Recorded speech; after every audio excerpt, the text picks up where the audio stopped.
श्री शिवाय नमस्तुभ्यम। स्वागत है आप सभी का हमारे चैनल पर। आज के इस वीडियो में सुनेंगे हम सोमवार व्रत की कथा। सोमवार का व्रत करने से और कथा सुनने से भगवान शिव की कृपा से सभी प्रकार की मनोकामनाएं पूर्ण होती हैं। तो अगर आपने व्रत रखा है तो अत्यंत ही श्रेष्ठ है, लेकिन अगर व्रत नहीं भी रखा तो भी कथा अवश्य सुननी चाहिए। कथा सुनने मात्र से ही भगवान शिव की कृपा प्राप्त होती है। तो शुरू करते हैं आज के दिन सोमवार के व्रत की कथा। प्राचीन काल की बात है, एक नगर में एक वैश्य रहता था जो बड़ा ही धनी और ऐश्वर्य युक्त था, जिसके कारण उसे किसी प्रकार का कष्ट या दुख नहीं था। परंतु इतनी अतुल संपत्ति होते हुए भी उसे भोगने वाली उसकी कोई संतान नहीं थी, जिसका उसे सर्वदा दुख बना रहता था। वह वैश्य शिव जी का बहुत बड़ा भक्त था और प्रत्येक सोमवार को शिव जी का व्रत और पूजन किया करता था। उसे विश्वास था कि शिव जी का भजन पूजन करने से मुझे एक दिन पुत्र अवश्य प्राप्त होगा, जो मेरे इस अतुल धन का भोग करेगा। ऐसा मन में विचार कर वो प्रत्येक सोमवार को व्रत करता और सायंकाल शिव जी के मंदिर में जाकर दीपक जलाया करता तथा बड़ी भक्ति से मधुर पाक व्यंजन बनाकर शिव जी को भोग लगाकर स्वयं प्रसाद लेता और पत्नी को देता था। उसे ऐसा करते देख भक्त बत्सला देवी पार्वती से रहा नहीं गया और वे शिवजी से बोली, हे महाराज, ये वैश्य प्रत्येक सोमवार को आपका व्रत करके सायंकाल दीपक जलाता है और बड़ी भक्ति भावना से पूजन करता है। अंत आप इसके दुख का निवारण जल्दी क्यों नहीं करते? तब पार्वती जी के सुंदर वचनों को सुनकर शिवजी बोले, देवी, इस वैश्य के पुत्र नहीं है, ये इसके पूर्व जन्मों का फल है। देवी, ये जगत तो कर्ममय है। मनुष्य कर्म के बंधनों से बंधा हुआ यहाँ आता है तथा अपने अपने कर्मों के फलों को भोगता है। उसी प्रकार ये वैश्य भी पूर्व जन्म के कर्म के कारण इस जन्म में निसंतान होकर दुख उठा रहा है। शिवजी के ऐसे उपदेशात्मक वचनों को सुनकर भी पार्वती जी नहीं मानी और कहने लगी, हे ईश्वर, आप तो भक्त वत्सल हैं, फिर अपने भक्त पर दया क्यों नहीं करते, जबकि वह सदैव आपकी भक्ति प्रेम पूर्वक करता है। फिर आप उसे पुत्रवान करके उसके दुखों का निवारण क्यों नहीं करते? यदि आप अपने भक्तों के दुख का निवारण नहीं करेंगे तो कौन आपका व्रत पूजन और सेवा करेगा? हे शिव जी, मेरा आपसे अनुरोध है कि कृपा करके इसे अवश्य ही पुत्रवान कीजिए। जब पार्वती जी शिवजी से ऐसा कहने लगी तो शिवजी बोले कि देवी, जब तुम ऐसा कहती हो तो मैं तुम्हारे कहने से इसे पुत्र का वरदान देता हूँ। यद्यपि इसके भाग्य में पुत्र का सुख तो नहीं है, तो ये केवल 12 वर्ष तक ही जीवित रहेगा। इसके पश्चात मृत्यु को प्राप्त हो जाएगा। भगवान शिव और माता पार्वती जब ये बातें कर रहे थे तब वैश्य उनकी बातें सुन रहा था। इस प्रकार कुछ काल और व्यतीत होने पर वैश्य की स्त्री गर्भवती हुई और 10वां महीना प्राप्त होने पर उसने एक सुंदर बालक को जन्म दिया, जिससे उसके घर में बड़ी खुशी मनाई गई। सब लोग अत्यधिक हर्षित हुए, परंतु उस वैश्य को ज़्यादा सुख नहीं मिला, क्योंकि उसे तो पता था कि उसका पुत्र 12 वर्ष बाद पुनर्मृत्यु द्वारा ग्रसित हो जाएगा। इसी हंसी खुशी में 11 वर्ष कब व्यतीत हो गए पता ही नहीं चला। एक दिन उसकी माता वैश्य से कहने लगी कि क्यों ना इसका विवाह कर दिया जाए। तो उसका पिता विचार करने लगा और कहने लगा, अभी विवाह की क्या जल्दी है, मैं इसे अभी काशी जी पढ़ने के लिए भेजने वाला हूँ। स्त्री से ऐसा कह उस वैश्य ने बालक के मामा को बुलाया, उसे खूब सारा धन दिया और बोला, अब तुम अपने भांजे को काशी जी ले जाओ, इसे विद्या अध्ययन कराओ, रास्ते में जगह जगह पर ब्राह्मणों को भोजन देते यज्ञ करते जाना। इस प्रकार वे मामा भांजे जगह जगह पहुँचते और ब्राह्मणों को भोजन कराते और यज्ञ करते। यज्ञ करते करते वह एक नगर में पहुँचे। वहाँ के राजा की कन्या का उस दिन विवाह था। कन्या बड़ी ही रूपवती और सर्वगुण संपन्न थी, परंतु राजकुमार अर्थात जिससे उस राजकुमारी का विवाह होने वाला था वो काना था, जिससे उसके पिता को चिंता थी।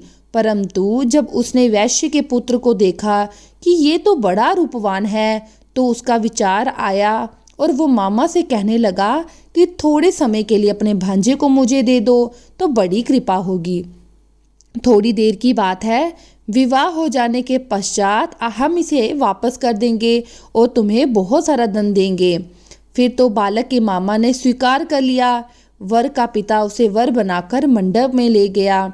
विवाह का समस्त कार्य बड़ी दक्षता से संपन्न किया, परंतु जब लड़का सिंदूर दान करके लौटने लगा तो उसने कन्या की साड़ी के आंचल पर लिख दिया कि हे बामनी, तुम्हारा विवाह मुझ वैश्य के पुत्र से हुआ है और अब मैं काशी जी पढ़ने जा रहा हूँ, परंतु जिसके साथ तुम्हें विदा किया जाएगा वे कांग से काना है और वे तुम्हारा पुत्र नहीं है, पति नहीं है। इस प्रकार विवाह कार्य संपन्न होने पर विदा की बेला जब आई तब राजकुमारी ने अपनी साड़ी पर कुछ लिखा हुआ देखा, जिसे पढ़कर उसने राजकुमार के साथ जाने से मना कर दिया और बोली, ये मेरा पति नहीं है, मेरा पति एक वैश्य का पुत्र है जो इस समय काशी पढ़ने गया है। फिर तो राजकुमारी की ऐसी बात सुनकर उसके माता पिता बहुत आश्चर्य में पड़ गए और राजा अर्थात वर के पिता की चालाकी से अत्यंत दुखी हुए। कन्या को विदा नहीं किया गया और बारात बिना कन्या के ही वापस लौट गई। उधर वैश्य का पुत्र और उसका मामा दोनों काशी जी पहुँचे। बालक ने अपना अध्ययन प्रारंभ किया, उसके मामा ने यज्ञ करना प्रारंभ कर दिया। इस प्रकार कुछ दिन और व्यतीत हुए। लड़की की अवस्था 12 वर्ष की हो गई। उस दिन यज्ञ हो रहा था। उस बालक ने अपने मामा से कहा कि आज मेरी कुछ तबीयत ठीक नहीं है, मैं अंदर सोने जा रहा हूँ। ऐसा कहकर वह जाकर सो गया, परंतु सोने के थोड़े ही देर बाद जब मामा ने उसे देखा तो देखता और आश्चर्यचकित हो गया कि भांजा तो मरा पड़ा है, जिससे वो बहुत दुखी हुआ। परंतु यज्ञ हो रहा था, इसलिए वह यज्ञ विध्वंस के भय से चुप रहा। और जब यज्ञ कार्य समाप्त हो गया तब सब ब्राह्मण जब चले गए तो वह जोर जोर से रोने लगा। उसी समय भाग्यवश पार्वती जी शिव जी के साथ वहीं से जा रहे थे। तब पार्वती जी ने करुण रुद्रन सुना, जिससे उनका हृदय द्रवीभूत हो गया और वे शिव जी से कहने लगी, प्रभु देखिए, इस समय इतनी करुणा से रुदन कर रहा है, आप देखिए वो क्यों रो रहा है। जब पार्वती जी ने शिव जी से ऐसा आग्रह किया तो शिव जी उस स्थान पर गए हैं जहाँ पर मामा अपने भांजे को लेकर रो रहा था। तब पार्वती जी ने उस लड़के को पहचान लिया और कहने लगी, प्रभु ये तो वही बालक है जो कि आपके आशीर्वाद से प्राप्त हुआ था। शिव जी बोले, देवी ये बालक अपनी आयु समाप्त कर चुका है और मृत्यु को प्राप्त हो गया है, इसमें किसी का कोई दोष नहीं। पार्वती जी ने कहा, प्रभु जैसे आपने इसे अभी तक 12 वर्ष की आयु दी, वैसे ही जीवन पर्यंत के लिए और आयु दे दीजिए, नहीं तो ये वनिक पुत्र के वियोग में मृत्यु को प्राप्त हो जाएगा। तब पार्वती जी के ऐसे कहने पर शिव जी ने वैश्य के पुत्र को जीवित कर दिया। इस प्रकार शिव जी के वरदान से वैश्य का पुत्र जीवित हो गया और शिव पार्वती जी पुनः अपने धाम को चले गए। फिर कुछ दिनों के बाद बालक अपने मामा के साथ अपने नगर की तरफ चल पड़ा। चलते चलते वो उसी नगर में पहुंचा जहां उसने राजकुमारी के साथ उसका विवाह हुआ था। वहां पहुंच उसने यज्ञ करके ब्राह्मण भोजन दिया। भोजन करते जाते हुए पंडितों द्वारा राजा को ये खबर लगी कि काशी से कोई वैश्य का पुत्र आया है जो यज्ञ करके ब्राह्मण भोजन करा रहा है। राजा उसे देखने के लिए वहाँ गए और जहाँ पर उसने स्वयं अपने जामाता को देखा तो अति प्रसन्न होकर वे उन्हें आदर के साथ महल में ले आए। कुछ दिनों तक उन्होंने अपने जमाई की खूब आदर सत्कार किया। इसके बाद अपनी पुत्री को बहुत सारा धन देकर उसके साथ विदा किया। तब वह वैश्य पुत्र अपनी स्त्री सहित मामा के साथ अपने नगर को चल पड़ा। जब वह घर के थोड़ा नजदीक आए तो मामा ने कहा, मैं जाकर पहले अपनी बहन को तुम्हारे आने की खबर देता हूँ, जिससे कि वे बधू सहित तुम्हारा स्वागत करें। इधर वह वैश्य अपनी स्त्री सहित छत पर जा बैठा था। यदि मेरा पुत्र काशी से लौट कर नहीं आएगा तो हम लोग यहीं से कूदकर अपने प्राण दे देंगे। परंतु जब मामा ने आकर कहा कि आपका पुत्र कुशलता से अपनी पत्नी सहित आ रहा है, आप लोग विधिवत उसका स्वागत कीजिए। मामा की ऐसी बात सुनकर वे बड़े प्रसन्न हुए और बड़े आदर के साथ उन्होंने अपनी पुत्र वधू का स्वागत किया और अति प्रसन्न हो सोमवार व्रत करके शिव जी का विधिवत पूजन और वंदन किया। जो मनुष्य सोमवार का व्रत करके शिव जी का पूजन करता है, इस कथा को पढ़ता या सुनता है, वह सभी कष्टों से छूटकर अपने समस्त मनोरथों को पाता है। बोलिए भगवान शिव जी के जय। अब हम सुनते हैं श्री शिव चालीसा। जय गणेश गिरिजा सुबन मंगल मूल सुजान, कहत अयोध्या दास तुम देहु अभय वरदान।